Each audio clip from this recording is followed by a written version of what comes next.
سوال یہ کہ اکثر جب آپ اللہ کے نیک بندوں سے منسوب کردہ جھوٹی کہانیوں کے بارے میں بیان کرتے ہیں تو اس کی درستگی میں آپ اکثر ان نیک بندوں کو سخت باتیں بولتے ہیں.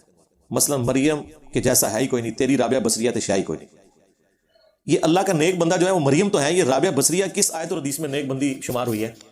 ذرا مجھے آیت حدیث بتا دیں. یہ تو آپ نے ان کو ڈکلیئر کیا نا. ہمارے نزدیک تو ان لوگوں کے عقائد قرآن و سنت کے بالکل منافی تھے، بالکل جاہل و جڑ تھے، دین کے ساتھ ان کا کوئی لینا دینا نہیں.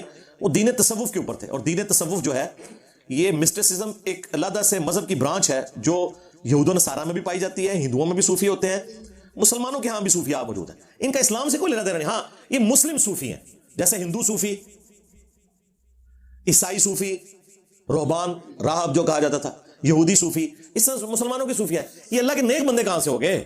شکر کریں کہ ہم انہیں مسلمان مان رہے ہیں. آپ نیک بندوں کی بات کر رہے ہیں، ہم تو ان کی جو تعلیمات ہیں ان کی روشنی میں تو ان کو نیک بندہ مانتے ہی نہیں ہے. اب آپ اگر یہ کہتے ہیں کہ یہ کہانیاں جھوٹی ان کی طرف منسوب ہیں تو وہ بندہ خود ہی پھر جھوٹا ہے نا، جب اس کا کوئی تعارف ہی نہیں ہے.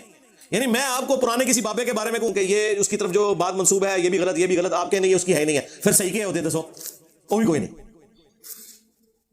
اسی لیے میں نے کہا تھا if there is no کشف المحجوب there is no علی بن عثمان حجویری.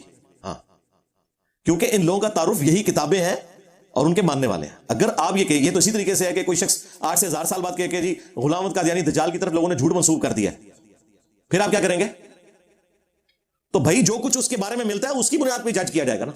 ہاں، انبیاء کرام کے بارے میں جو کچھ جھوٹ مشہور ہوا تو ان کے دفاع کے اوپر قرآن کھڑا ہے. 8.2 ارب کرسچنز حضرت عیسیٰ علیہ السلام کے بارے میں اگر کفر اور شرکی عقیدہ رکھے ہوئے ہیں تو ہم عیسیٰ ابن مریم کا دفاع اس لیے کر رہے ہیں کہ قرآن کھڑا ہے ان کے دفاع میں. قرآن سے ہمیں پتہ چل گیا کہ ان کی طرف جھوٹ منسوب ہے.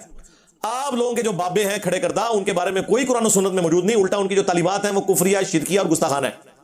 تو ہم ان کو کیسے بزرگ مان لیں؟ ہم تو سرے سے ان کو بزرگ ماننے کے لیے تیار ہی نہیں ہے. اور یہ تو امتیاز ہے اس پلیٹ فارم کا. یعنی اگر آپ یہ کہنا کہ سب سے بڑے 2 کارنامے جو اس پلیٹ فارم سے ہوئے ہیں نا وہ یہی ہیں کہ ہم نے آپ کو یہ بتایا ہے کہ پرانے جن بابوں کی بنیاد پہ آپ قرآن و سنت کا انکار کر رہے ہیں وہ خود فراڈ تھے. ابھی تک لوگ اہل حدیث حضرات تھوڑے سے توحید بیان کرتے تھے تو کہتے تھے نہیں وہ خود ٹھیک تھے، پیچھے والے خراب ہوئے. تو اس کا فائدہ ہمیشہ اٹھایا ان لوگوں نے. انہوں نے کہا کہ اچھا وہ ٹھیک تھے تو وہ تو کتاب میں یہ عقیدے بتا رہے ہیں، تم لوگ تو یہ کہہ رہے ہو. اب کسی کی جرت نہیں کہ بتایا وہ بھی فراڈی ہے سن.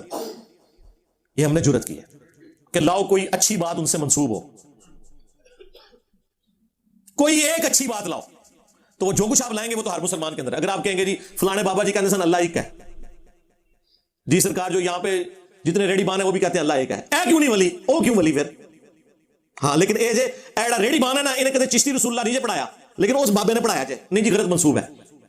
اچھا جی صحیح منسوب کیا ہے وہ دس دو. جو کتاب لے کے آئیں گے نا 99% اس میں سب گند والا لکھا ہوا ہوتا ہے. کشف المحجوب کے تو میں نے آپ کو 4-5 باتیں بتائی ہیں. واللہ کشف المحجوب، حش بہشت، یا پہلے صفحے سے لے کے آخری صفحے تک جائے نا، میرا یہ دعویٰ ہے کوئی ایک صفحہ بھی ایسا نہیں جو قرآن و سنت کے خلاف نہ ہو. ایک آدھ جملہ میں آپ کو نکال دوں گا کہ یہ قصہ آدم اور ابلیس نقل کیا علی بن عثمان حجویری نے کشف المحجوب میں، اور انہوں نے شیطان کی غلطی اللہ کے کھاتے میں ڈال دی ہے. جی انہوں نے کہا کہ اللہ تعالیٰ نے حکم تو دیا شیطان کو لیکن یہ نہیں چاہا کہ یہ سجدہ کرے تاکہ میں اسے شیطان بنا دوں. لو ختم ہو گیا کام. بھائی جی یہ شیطان بخشا گیا تھی میں تو ویسے ہی بخشے گئے. آپ یہ دیکھ لیں کہ یہ ان لوگوں کا لیول تھا. اور قرآن میں قصہ آدم اور ابلیس 7 دفعہ ہے. ہر جگہ اللہ تعالیٰ نے وہم نکالا ہے کہ ہم نے پھر اس سے پوچھا تو نے ایسا کیوں کیا، تو اس نے کہا کہ میں اسے افضل ہوں. یعنی اللہ تعالیٰ نے جس شیطان نے غلطی کی تھی اسی کے کھاتے میں ڈالی ہے انہوں نے پکڑ کے. اور یہ وہ ہے جی معرفت کی بات، وہ ہر بندے کی نہیں کرنی چاہیے تھی. یہ ہر بندے کے آگے کرتے نہیں تھے، بزرگیاں قائم تھی. ہم نے ہر بندے کو بتا دی کہ اے بکواسیات ارشاد فرما دے سارے لوگ. تو لوگوں نے کہا لانتا بھیجو نہیں نا بزرگوں ہوتے. حالانکہ ہم کہتے ہیں کہ صرف علمی اختلاف کریں، لانتے بھیجنے کی کوئی ضرورت نہیں ہے. اگر وہ نیک ہیں ہماری ان کی برائی بیان کرنے سے ان کو کوئی فرق نہیں پڑنا، اور اگر وہ بدکار ہیں میری تعریف کرنے سے کوئی فرق نہیں پڑنا. تو نیک بندے ہے ہی نہیں نا یار. یہ آپ کو کس نے کہہ دیا نیک بندے ہیں؟ رابعہ بصریہ کو آپ کہہ رہے ہیں نا، تو مجھے بتائیں رابعہ بصریہ کا ذکر کس آیت اور حدیث کے اندر موجود ہے؟ آپ کہیں نہیں وہ تو بعد میں آئی ہے. جو بعد میں آئی ہے تو کہیں تو لکھا ہوگا نا. وہ آپ ذرا کتاب لیں، میں بتاتا ہوں کہ یہ مردوں کے ساتھ بیٹھ کے عبادت کرتی ہوتی تھی پوری پوری رات بیٹھ کے. پھر آپ کیا کریں گے؟ چھوڑ دیں یار یہ سب. شادی نہیں کی اس نے پوری زندگی. حضور نے فرمایا فمن رغب عن سنتی فلیس منی، جس نے میری سنت سے اعراض کیا اس کا مجھ سے کوئی تعلق ہی نہیں ہے. آپ کہہ رہے ہیں ولی اللہ. اچھا ولی اللہ وہ ہوتا ہے جو نکاح نہ کرے. ویسے تو آپ کہتے ہیں جی اللہ دے ولی جڑے نا چھوٹی چھوٹی سنتاں تے عمل کرتے ہیں, وڈی وڈی چھڑ دیندے نے ہیں, وڈی وڈی سنتاں چھڑ دیندے نے, چھوٹی چھوٹی تے عمل کرتے ہیں. پیلی چپلاں, مسواک لانا, وڈی سنتاں چھڑ دیندے نے. رفع الیدین سنت وڈی وہ چھڑ دیتی. ہاں چھوٹی چھوٹی سنتاں تے عمل کرتے ہیں تے وڈی وڈی سنتاں چھڑ دیندے نے تے وڈے وڈے سارے فراڈ کرتے ہیں. اس سے بڑا کوئی فراڈ ہو سکتا ہے کوئی اپنے نام کا کلمہ پڑھائے؟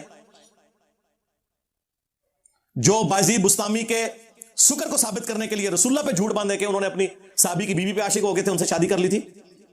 جو جنید بغدادی کا صاحب ثابت کرنے کے لیے یہ لکھے اپنی کتاب میں کہ حضرت داؤد علیہ السلام نے اپنے صحابی کی بیوی کو جنگ میں آگے بھیج کے اس صحابی کو مروا کے ان کی بیوی سے خود شادی کر لی.